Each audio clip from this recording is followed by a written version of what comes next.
Welcome to Easy 3 Sport Production. I'm your host, Suttles, and if this is your first time here, make sure you go ahead and hit that sub button. Make sure you hit that like button. YouTube always loves it. And be sure to comment in the comment section. I want to hear what your thoughts is about this next subject. Now let's get it. That's it. That's it. I'm convinced. I'm convinced that the New York Giants organization has to be the world champion at yo-yoing. They have to be. They have to be the yo-yo champion of the world because there is never a time or a game that the New York Giants can clearly dominate and win in a very smooth fashion. Everything always has to be dramatic. Always has to be dramatic. Just all the time. Drama. Just drama, drama, drama.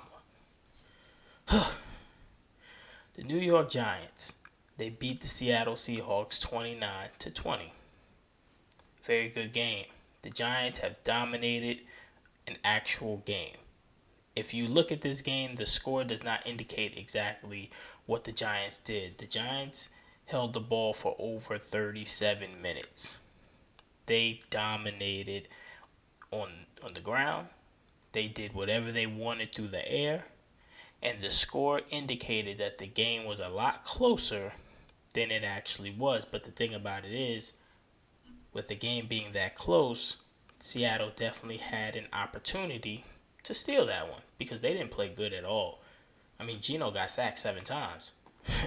Sexy Dexy out here doing the sexy Dexy dance 3 times out here. He got 3 sacks. We had pressure on Gino all day. Deontay Banks did a damn good job on DK Metcalf. He had 4 receptions for 55 yards and a lost fumble. They legitimately, in the first half, the score ended up being 10-10. The Giants was dominating all throughout the half, and basically Seattle had 3 plays and they had 10 points. From the 2 plays that they used, the 2 jump plays to get into field goal range, and the 101 yard return or fumble return for a touchdown. That was it. And the Giants continued on with the game plan. They did what they had to do. They did what they had to do in this game, and they got the dub. They got the dub. Can't blame it on Daniel Jones. Daniel Jones, solid 257 yards, 2 touchdowns. Threw some rushing yards in there. Tyrone Tracy, I had mentioned him at the beginning of the season. I was waiting for him to get his opportunity because I really do believe that he is the best running back on our team. Devin Singletary, I know he's a Brian Dable guy, and I know that Dable trusts him in these situations, but Tyrone Tracy has proven today that this dude may just be a gem that we just holding on to. 18 carries for 129 yards, averaging 7 yards a carry. This offensive line was doing work. And this is all we've been asking for I don't know, about 10, 15 years. We've just been asking for a solid offensive line. And you can see the progression that Daniel Jones is going through when he has a solid offensive line. Just a solid one. Now, are they going to be top 10, top 7, whatever? Maybe, if you go look at PFF and see how the grading system is. But from the looks of the game, from the eye test, this offensive line is 100% solid. They don't make stupid mistakes. They may mess up once or twice here, but it's not just a free fall going to the quarterback. I mean, we played Seattle last year. 1 year ago, we played Seattle. Daniel Jones got sacked 11 times.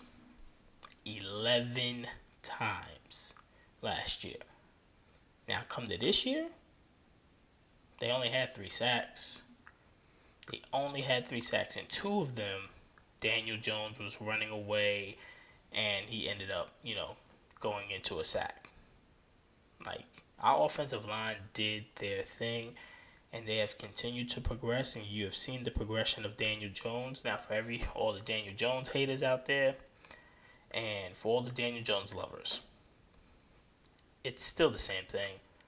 I don't know what you're trying to expect out of Daniel Jones, but this is what he is. He is a 200 to 250 passing guy, 2 touchdowns, and he may get like in between 20 to 50 rushing yards.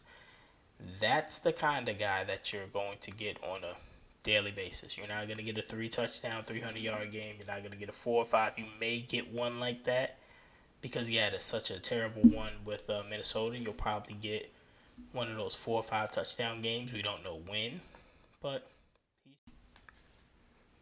yeah, he just is what he is. I mean, at this point, we just gotta accept what he is. He's not the greatest. He's not the worst. He's smack dab in the middle. I mean, that's what it is. But Darius Slayton, he came to play today. He got over 100 yards receiving. Wan'Dale Robinson came to play. I mean, this was probably the best that the Giants have looked all season.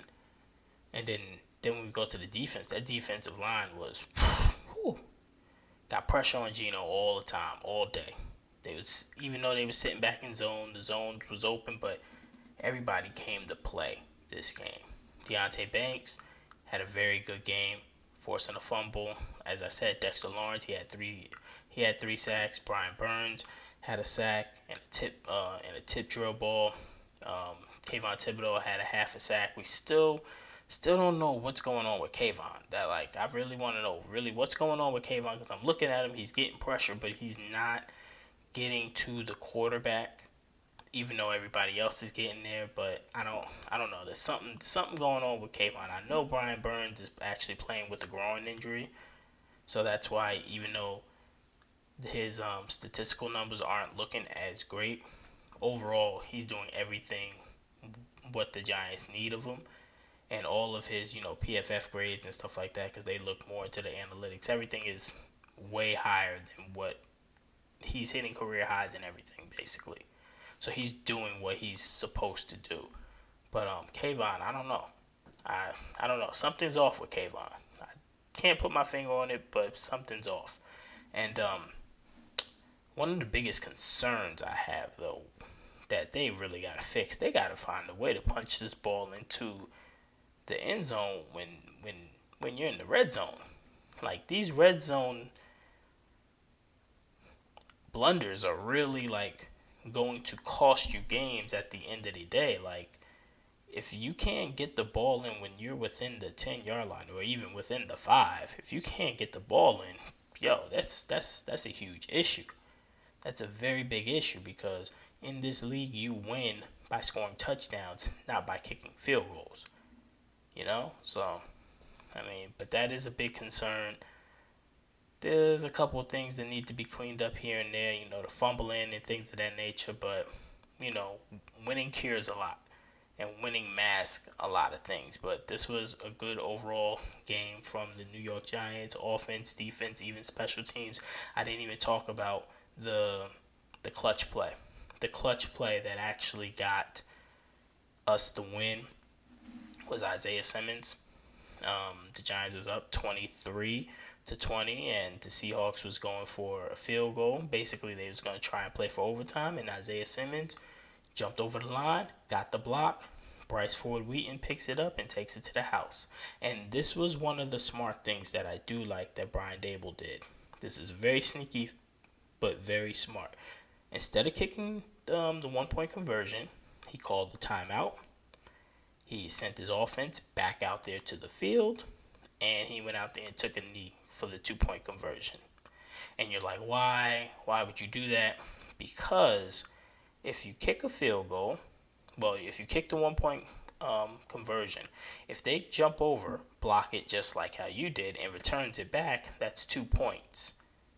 And now they're only down by 7, and they're about to get the ball back. And they also had one more timeout, and I think it was around, I want to say about 30 seconds.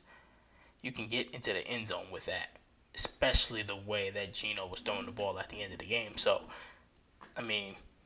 good to take the precaution, make sure that it's a 2-possession game and guarantee that win. and that's what it is. So the Giants are 2-3 after 5 games. There's been ups, there's been downs.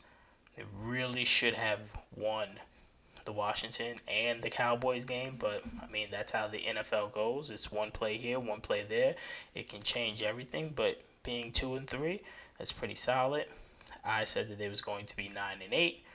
Still on a good pace. But that was a good win, 29-20, and just gonna be looking forward to next week. But until next time, I'm out.